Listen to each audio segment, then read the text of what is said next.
Everyone, good morning. তোমাদের সকলকে স্বাগত মনিকা ডেলি ব্লগে। তোমরা ব্লগটি দেখতে থাকো, আশা করি তোমাদের খুব ভালো লাগবে। এখন আমি যাচ্ছি বাজার করতে। আর আজকে যেহেতু শনিবার, অমাবস্যা, ইচ্ছা আছে বাড়ির মন্দিরে গিয়ে বড় বাবার পুজো করে আসবো। আজকে অনেক দিন ধরে ভাবছি করব আর করা হয় না। তাই আজকে বাবার মন্দিরে গিয়ে, বড় বাবার মন্দিরে গিয়ে পুজো দেবো। তাই একটু সন্দেশ ফল কিনতে যাচ্ছি আর আমাদের জন্য সবজি বাজার করতে যাচ্ছি। কালকে তো সন্ধ্যাবেলায় করেছি, আরও একটু করতে হবে, তাই এখন যাচ্ছি। তোমরা দেখতে থাকো, আশা করি তোমাদের খুব ভালো লাগবে। এখন বাজে সকাল 11টা। কেমন রোদ উঠেছে, এই রোদের মধ্যেই আমাকে বাজার করতে দিতে হচ্ছে, কেননা আমাকে এক হাতেই সমস্ত কিছু সামলাতে হয়। এই দেখো সবজি বাজার করতে এসেছি। এখানে বেলা করে এসেছি বলে আলুগুলো ভালো ছিল না, মোটামুটি অল্প করে 1-1.5 কেজি আলু নিয়ে নিলাম। অন্যদিন তো অনেকটা নিই। এই দেখো সমস্ত কিছু বাজার করে বাড়ি চলে এসেছি। এখানে এই দেখো বটবটি, তারপরে লবণ, তারপরে টমেটো, ওটা বটবটি না কি জানি বলে, আমি উচ্চারণটা ঠিক বলতে পারছি না। যাই হোক, কিছু একটা হবে। আর এই দেখো আলু, টমেটো, পেঁয়াজ, আদা সমস্ত কিছু বাজার করে নিয়ে আসলাম। ওইদিকে ঠাকুরের ফল, সন্দেশ সমস্ত কিছু বাজার করে এই রোদের মধ্যে বাড়ি আসতে আসতে আমার 12টা বেজে গেছিলো। আর বাড়ি এসে আমার শরীরটা ভীষণ খারাপ লাগছিলো, কারণ রোদের মধ্যে গেছি তো। যাই হোক, বাজার করে নিয়ে আসলাম। তারপরে উপোস ছিলাম সকাল থেকেই। আর আমাকে রেগুলারই এরকম বাজার করতে হয়, সবজি বাজার, মাছ, তারপরে যা যা সংসারের লাগবে সমস্ত কিছুই একা হাতেই সমস্ত কিছু করি। কারণ একজন বাড়িতে কেউ থাকলে করে দিলে দেখবে রান্না করাটা তাড়াতাড়ি হয়ে যায়। কারণ এই বাজার করতে গেলে বাজার করে নিয়ে আসতে এই সময় অনেক চলে যায়। তাই সংসারের সমস্ত কাজটাই এক হাতেই আমাকে সামলাতে হয়। তারপরে সন্ধ্যাবেলায় বড় বাবার পুজো দিয়ে বাড়িতে এসে এই দেখো 4মুখী প্রদীপ জ্বালিয়ে দিয়েছি। এখানে তিলের তেল দিয়ে জ্বালিয়েছিলাম। আর সবাই মোবাইলে দেখছিলাম যে এই প্রদীপটা জ্বালালে খুবই ভালো, তাই জন্য আমিও সন্ধ্যাবেলা 8টা 18-র সময় প্রদীপটা জ্বালিয়ে দিয়েছিলাম। তোমরা কে কে জ্বালিয়েছো আমাকে কমেন্ট করে অবশ্যই জানিও। এই দেখো চারদিকে প্রদীপটা কত সুন্দর জ্বলছে। আর এখন হচ্ছে রবিবার সকালবেলায় চা বসিয়ে দিয়েছি। তারপরে বাজার করে নিয়ে এসছে। রবিবারটা শুধু আমি বাজার করি না, রবিবার দিন ওর ছুটি থাকলে ওই বাজার করে সমস্ত কিছু, মাছ, মাংস, সবজি বাজার সমস্ত কিছুই করে। সেই দিন আর আমাকে করতে হয় না। তাই সকালবেলায় এই দেখো চা বানিয়ে নিলাম। এখন চা খেয়ে নিই, তারপরে সকালে টিফিন তৈরি করব। আর আটা মাখার সময় সবসময় আমি সোফায় বসে আটা মাখি আর রাস্তায় দিয়ে লোক দেখি, আমার খুব ভালো লাগে।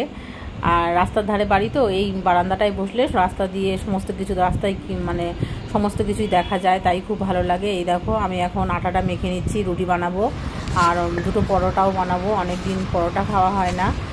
রবিবার করে ওর ছুটি থাকলে আমি সকালবেলায় রুটি বানাই, নয়তো এমনি অন্যদিনও রুটি বানাই। কি করছিলে?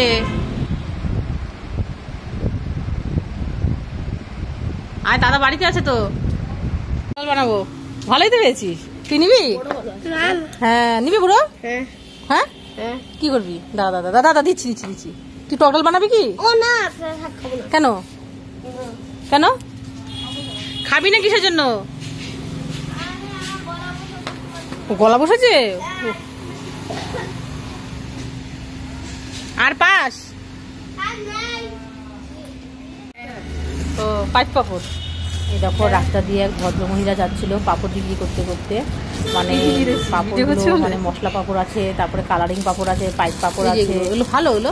যেটা নেবে আসলে নাও না। খাবি পুরো? যেটা নেবে সেটাই। কোনটা খাবি? খারাপ পাবা না, গন্ধ ভালো। গন্ধ নেই? বাড়ি কোথায় তোমার? আমার বাড়ি নেই, আসি তো 15 দিন পর পর। আর আমরা তো এটা নিচ্ছি এমনি, কিন্তু পাপড় খাই না। ওই মাদুরি পাপড় হয় না, ওই মাদুরি পাপড়টাই খাওয়া হয়। মশলা পাপড়টা আছে যেটা। এই দেখো এখানে কড়াইতে তেল দিয়ে দিয়েছি, এই যে সাদা তেল। আর এখানে যে লাউটা বসাবো। আর দেখি দেখো বাজার থেকে পাবদা মাছ নিয়ে এসছে আর মাংস প্যাকেটটা এমনভাবে দিয়েছে না, খুলতেই পারছিলাম না।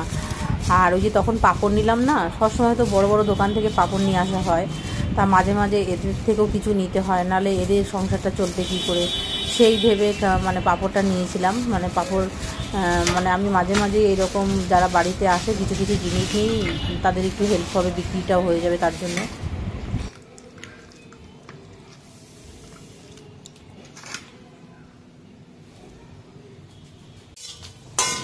এখানে 5 ফোড়ন আর শুকনো লঙ্কা দিয়ে দিয়েছি ফোড়নে। আর লাউয়ের ঘন্ট রান্না করব। ইচ্ছা হয় যে চিংড়ি মাছ দিয়ে খাই, কিন্তু চিংড়ি মাছ খেলে নাকি কোলেস্ট্রল বাড়ে বেশি খেলে, তাই জন্য চিংড়ি মাছ খাওয়াটা একটু কমিয়ে দিয়েছি। লাউটা মানে রান্না করি, এমনি রান্না করি। আর চিংড়ি মাছটা যখন রান্না করি মানে তখন মানে শুধু ছেলের জন্য করি তো, তাই ছেলে খায়। আর এই লাউয়ের মধ্যে যদি চিংড়ি মাছ দিই না তাহলে খাবে না। আর এদিকে দেখো ট্যাঙ্কির জলটাও শেষ হয়ে গেছে, জল ভরতে হবে। একদম আগুনের মতো গরম জল বেরোচ্ছে কল থেকে।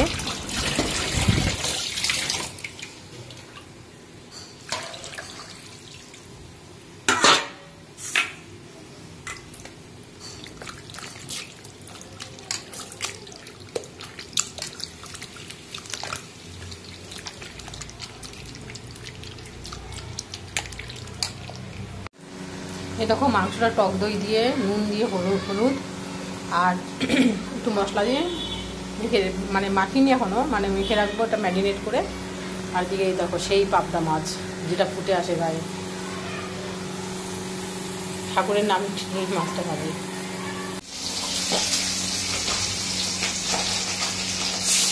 ভেজে রেখেছি, মশলাটা করতে পারিনি বলে এটা বসাতে পারিনি। আর এখানে যেমন মাংসগুলো সব মশলা দিয়ে মাখিয়ে নিচ্ছি ভালো করে।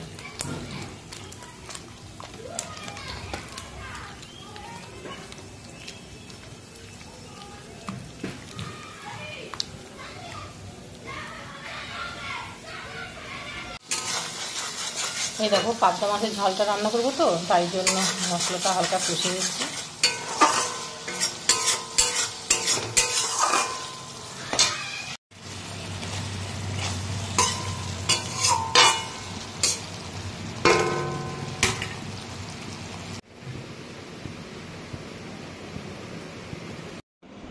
আর যখনই আমি চিকেনটা রান্না করি না, একটু ভালো করে ভেজে নিয়ে তারপরে রান্না করি, তাহলে মানে টেস্টটা দ্বিগুণ বেড়ে যায়।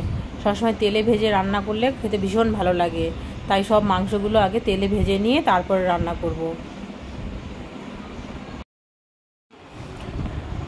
মাংসগুলো সব ভেজে নিলাম, তারপরে যাই হোক মাংসটা রান্না করে নিয়েছিলাম।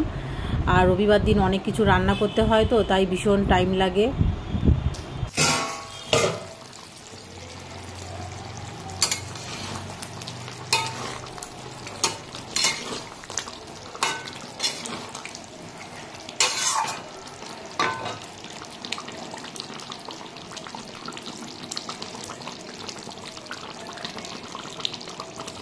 মাংস,